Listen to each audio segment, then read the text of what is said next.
To finish 2023's monthly collaboration video project, the topic to be covered is emperors. There is a lot that can be done under this umbrella. I really struggled on what to talk about. Ultimately, I decided that I will introduce the early beginnings of the Japanese imperial family, and by extension the aristocracy, by covering very briefly about uji. This is something that I have mentioned before and will probably mention again in the future. However, this video is meant as just a brief introduction to the topic to give the viewer a very general idea. I apologize if I sound worse than usual, but I am sick and heavily congested as I'm recording this. This video is part of the monthly Japanese history collaboration with other content creators, Samurai and Ninja History, the Shogunate, and Samurai Traditions of the Tada Genji. Their videos for this month will be linked in the pinned comment. Please go and check out their channels and give them a subscription if you like their work. Japan in the early first millennium CE was not a unified nation, although arguments could be made as if it was, or to what extent it was, throughout the pre-modern period. However, there was still no such thing as what would come to be called the imperial family. Instead, political power was in the hands of numerous groups. In the Tada Basin region, groups that historians have come to call uji began the process of creating an imperial government. The term uji is rather tough to properly translate into English. Generally, it is translated as clan. These were local or regional groups. Typically, these were extended family networks. The best documentation of these come from the Chinese records, as their so-called golden age, as it were, was during the Kofun period, 300 to 552, roughly CE, a prehistoric period of proto-history in which the Japanese themselves had no written language, and therefore no records of their own. However, there are some later Japanese documents about uji, and outside of documentation, information has been gained through archaeology. These uji were political, social, economic, and religious groups.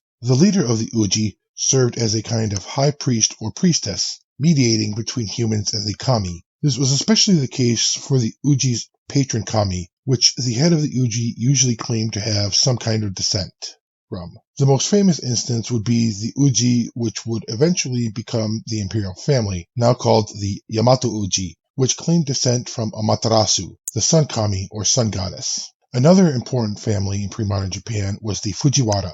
They originated in what is now called the Nakatomi Uji, which claimed descent from Ame no Kyone no Mikoto, another heavenly kami. Some of these Ujis were so powerful that they were in essence their own kingdoms, which is why, when looking at Chinese accounts of this period, one will see references to the kingdoms or kings or queens of Wa, Wa being the Chinese name for what would become Japan at this time. Some of these kingdoms interacted with China and Korea independently, with powerful Uji sending and receiving gifts and envoys and establishing trade with the continent. However, as in many lands which were home to numerous entities that could be called their own kingdoms, things were not always peaceful. The uji would fight against each other for local power and wealth. This is not to say that war was endemic to the period for all uji, but it was also not a period of continuous peace and coexistence, at least not for all uji. Eventually, one uji started to grow more than the others. This would be called the Yamato uji later because of their base of operation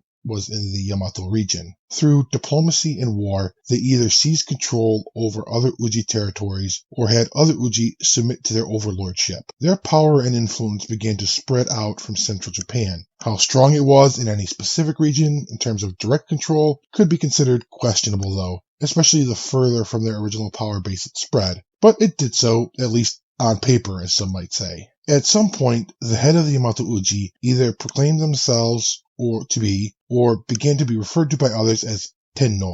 I am not sure when this happened, but it appears that this was in use by the mid-7th century. Tenno is a term we translate into English as emperor, but its meaning is not quite that. For starters, emperor is a masculine title, with the feminine or female being empress. The title Tenno is genderless, as both males and females have been called Tenno in the past. The word itself translates to something along the lines of heavenly sovereign.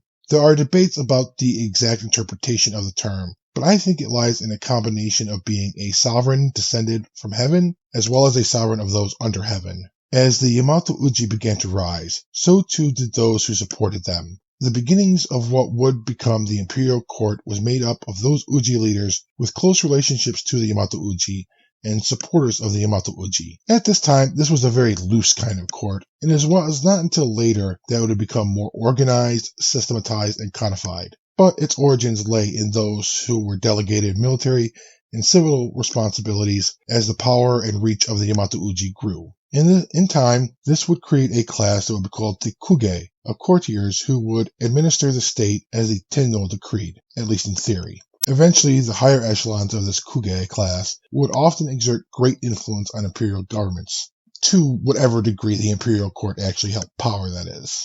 And so that was the early beginnings of the imperial family and court. This just covers the process in around the 5th century to around the 7th century in extremely broad strokes. The imperial family began as just one of a number of local influential polities who, through conquest and diplomacy, eventually became preeminent among the Uji, and whose leader came to be known as a heavenly sovereign, or Tenno, which in English we today translate as emperor.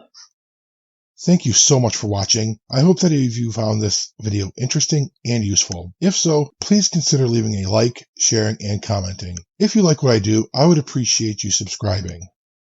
Please go and take a look at the videos and channels by the other contributors to this series, Samurai Ninja History, the Shogunate, and Samurai Traditions of the Tada Genji. Their videos will be linked in the pinned comment and their channels in the description.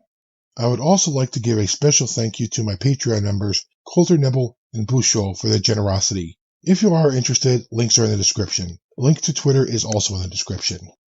I hope you will come back and join me for the next video. Have a wonderful day or night wherever you are. お疲れ様でした。